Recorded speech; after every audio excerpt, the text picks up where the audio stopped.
Tomorrow we read Parshat Chukat. The beginning of Chukat details the laws of the red heifer. It was a whole process of purification for one who came into contact with the dead. It's a concept that we're not very familiar with today.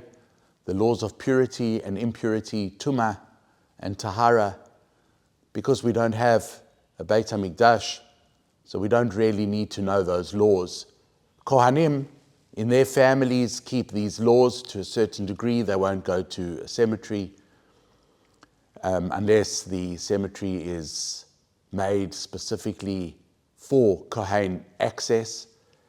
And that's because coming into contact with the dead is the highest level of tumah, of impurity.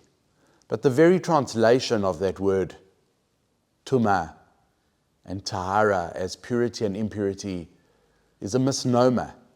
It's really an incorrect translation.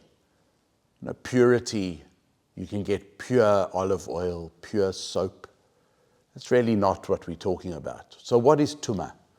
Tumah is when a person's reality denies Hashem to such a degree where in his reality he can't imagine that Hashem exists. And therefore you find tumah in most cases surrounding death, because the most ungodly thing in this world is death. We can't believe that Hashem, whose life, and the Torah, that's the Eitz Chaim, the tree of life, can tolerate death. And therefore the whole tumah experience is an experience, the death experience. And therefore a person needs to do something, a person who's been involved, a person who's touched or been even in the same room as death, has to do something in order to remove that and change his reality and make himself realize that Hashem really is everywhere in the world. And that's why this whole process that is discussed in tomorrow's reading of Chukat is really a way to recalibrate a person, to make them realize that no, Hashem is truly everywhere. Hashem is reality. And I've got to realign, recalibrate my reality to the true reality. The Mishnah tells us that the highest level of tumah is the dead body itself.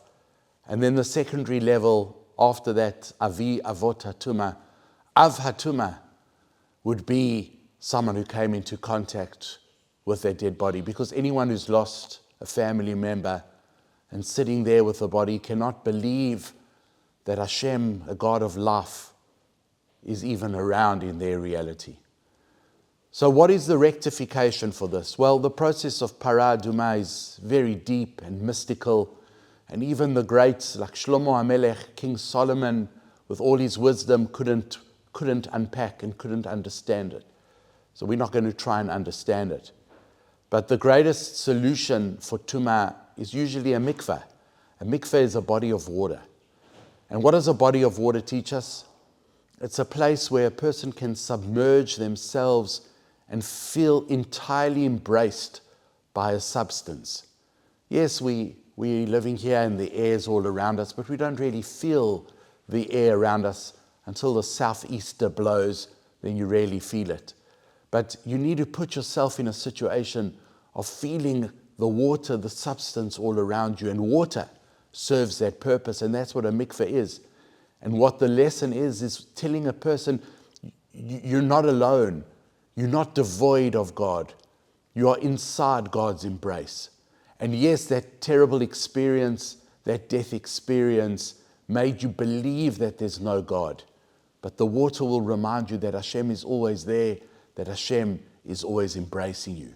And that's also the reason why the closest family member who experienced the death will come to shul and publicly announce Yitgadal v'Yitgadash Shemei Rabbah.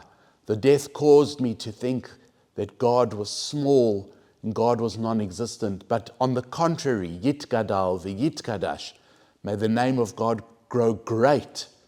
And he says that publicly, and everyone answers, Yahei Shmei Rabbah Mevorach, may the great name be blessed forever and ever.